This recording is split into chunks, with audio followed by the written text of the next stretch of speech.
All right, so it is almost that time of year again when everybody tries to get healthy and get in shape. So, uh, to be fair to a lot of you guys who have tried it and it's failed, I got to tell you, the whole like, oh, it's your fault, you didn't follow the program very well, that's very well might be it. You might have just been lazy and not did the stuff right. However, there's a big chunk of you guys that you really need the metabolic change to help. Um, I was eating once every 2 days and eating, really, really clean, and the peptides help me more than anything else. So, I got to give credit where it's due, and those things have been amazing at what we've been able to see. So, quick things. So the three major ones you guys are going to look at fat loss or weight loss is going to be semaglutide, which is also known as Ozempic, tirzepatide, and retatrutide or Reta. If you haven't done any of them and you're thinking about it, Reta would be the one I would lean on quick, fast, and in a hurry. And it's not just that it's a better GLP-1. It's actually a GLP-3. So it has a multitude of other things it does. So GLP-1s do a couple of really cool things in the body. They decrease gastric emptying, so it takes a longer time for things sit in your stomach a little bit longer.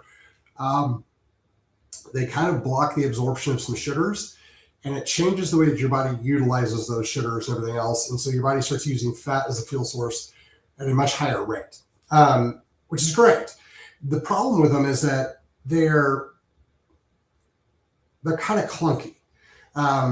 They work really well, and there's a lot of people who are getting phenomenal results with them. And if you are getting phenomenal results with them, stick with what works for you. However, there's a lot of side issues with them. They're a little rough. Reta has calmed down a lot of that roughness. It also helps them work with actual glucagon function, and it helps radically with visceral fat and breaking down the nasty fatty liver stuff that's around the liver. Now, here's the really cool thing. And this is one of those things people ask me, like, they'll come in and be like, how come, this person's not losing or whatever? What you want to do, and make sure whoever you're working with does this, and if they don't do it, find somebody who does. Don't ask them to learn something that they need to know to treat you.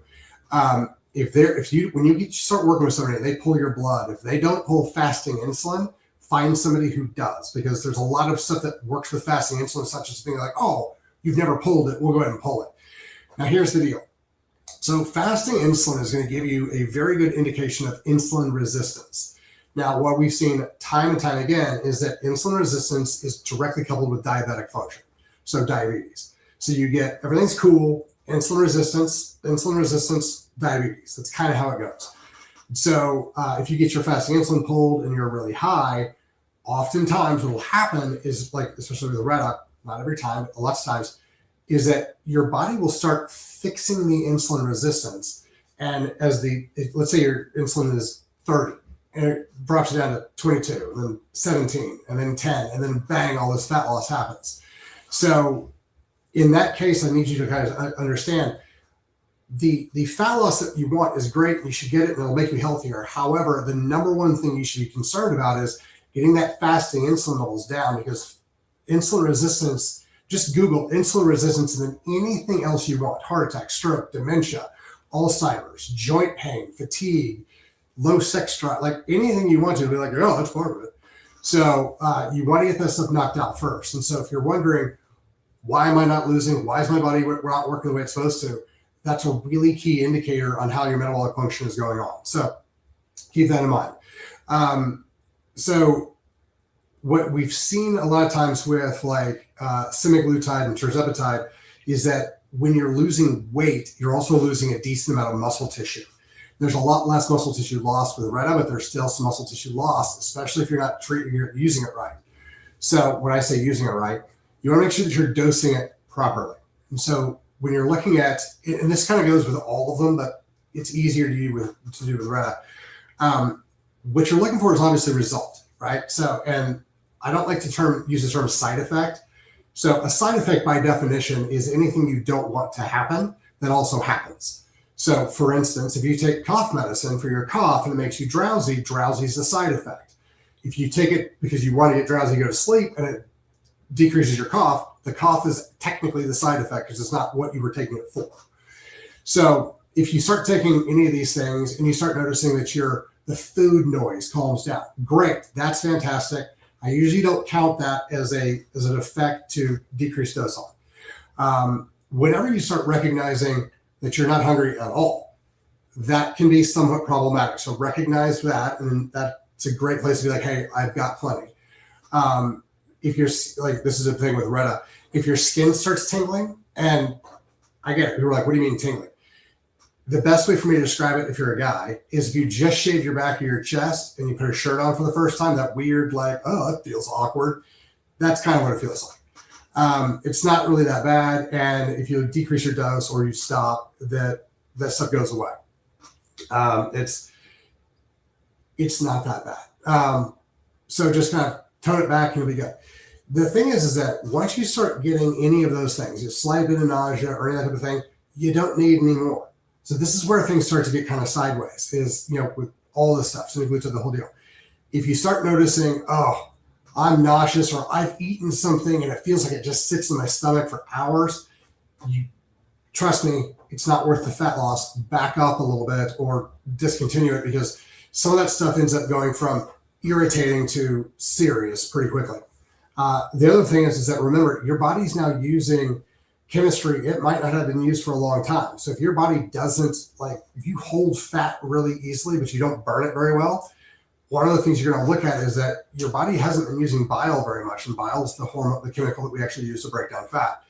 And so you're going to have to make sure that you're getting enough bile stuff in, and all the methylated B6, and that you're getting in everything else. So usually what we will do is we'll supplement the bile as well, because we want to make sure it's there.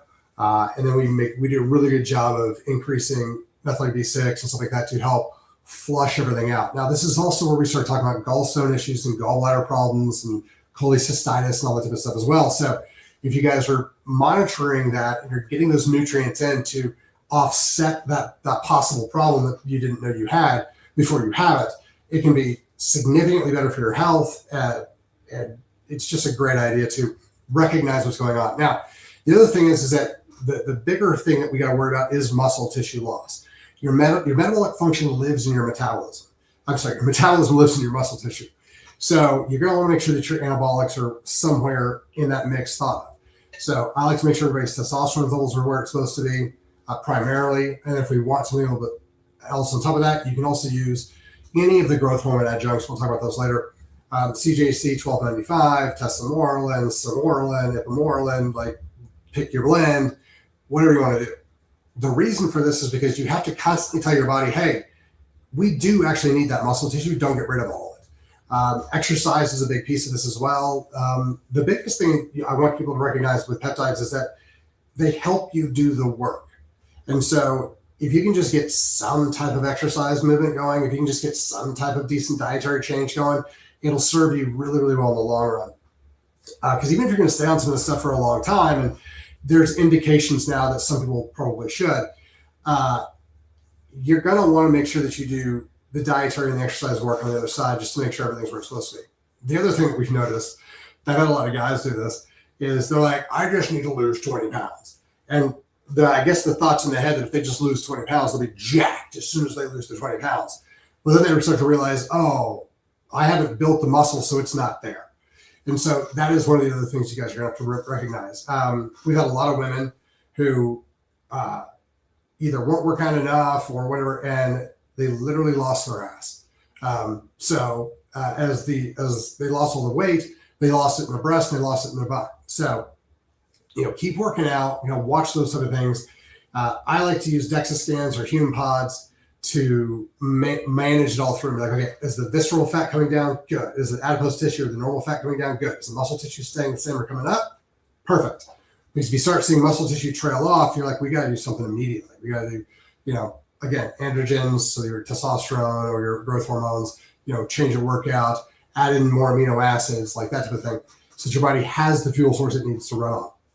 This is really a big piece of why I tell people the body doesn't run on calories, because if you think it's running on calories, there's nothing you can do. But if you recognize it runs on hormones and peptides and amino acids and things like that, you can balance all that stuff. And so you're not going to lose the muscle tissue. You're not going to have a problem as you're going through these days where you're eating much less. So those are some of the things you got to kind of keep in mind. But the safety factor on these are actually pretty high, as long as you can monitor them, and you work with somebody who's kind of like, here's what you got to watch out for. And, as you go through them, you recognize, like, for instance, we've had people who've lost 20, 30 pounds, and then they're like, hey, this same kind of doses give me like, now my skin tingles and things like that. Okay, well, think about it. If you're 200 pounds and you lose 40 pounds, that's 20% of your body weight. Well, if things are dosed according to body weight, you need to start recognizing that as your body weight comes down, there's a chance that the dose, effectiveness might technically, the way you're looking at it, kind of come up, right? Because like there's less of you for it to work on. So keep that in mind. And then always have kind of an exit plan, kind of have a strategy of where you want to go afterwards and where you want to end up.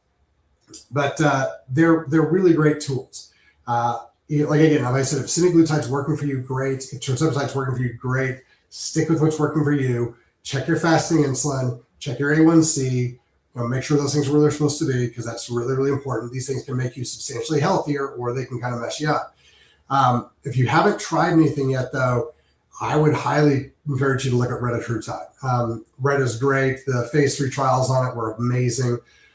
We haven't seen a whole lot of the issues with it. It's from what we're seeing, it's, again, they're all pretty safe, but these are a little bit easier to work with. We're having less side effects with them. So those would be kind of the places that I would start.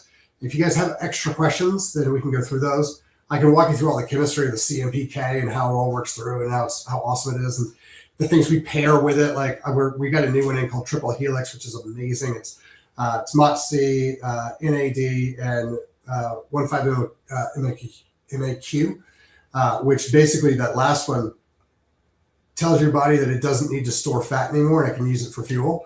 And it's been really beneficial mixing the two of them together. But stacking peptides is really, really cool. You just got to know, obviously, what the primary one does, what the secondary one does, and what happens with the synergistic function when you mix the two together. Because a lot of times what will end up happening is that people will get nauseous from, they'll be fine with one and fine with the other one. When you mix them together, they get nauseous and they have secondary issues. And it's because their body is working twice as hard and they're not supporting it properly. So keep those things in mind. You don't have to work out as hard. You don't have to change your diet as much. And you've got grace periods in there to start kind of playing with a little bit. But I would highly recommend that if you guys are going to start knocking through this stuff, you recognize that there's a better, safer way to do it. And then there's the kind of haphazard way of doing it. I wouldn't do it the haphazard way. Work with somebody who knows what they're doing. Get your blood pulled ahead of time. Because here's the other thing, like I've seen phenomenal changes in blood work, but if you don't know where you're starting, it's going to be really, really kind of difficult if you pull blood and be like, oh, where are you now? Because if you get nauseous, you have a problem, and someone goes, oh, we'll pull your blood. And all of a sudden they see ALT, AST, they see, whatever, they see these things like all over the place. Well, it would be nice to know where you were when you started. So, get blood drawn, get your hormones checked, have those things kind of looked at. If you're working with somebody who doesn't do this very much, they might not know what labs to pull. We get bad labs in all the time. We're like, oh, I'm running my labs pulled. Like, it's a lot of stuff. Well, a CBC and a CMP looks like a lot of stuff, and it gives decent information, but it doesn't give you all the metabolic function that you actually need. So you need your hormones pulled. You specifically need fasting insulin pulled. But those are some of the things to start with. So if you guys are looking at doing it, go ahead and just, like I said, jump in, but work with somebody who's been doing this, who's used them themselves, who've used them with a bunch of people, because otherwise you might end up with results you don't really like. So anyway, they're fantastic and they can be safe. So try them out. You guys have a fantastic day. Thanks for your time.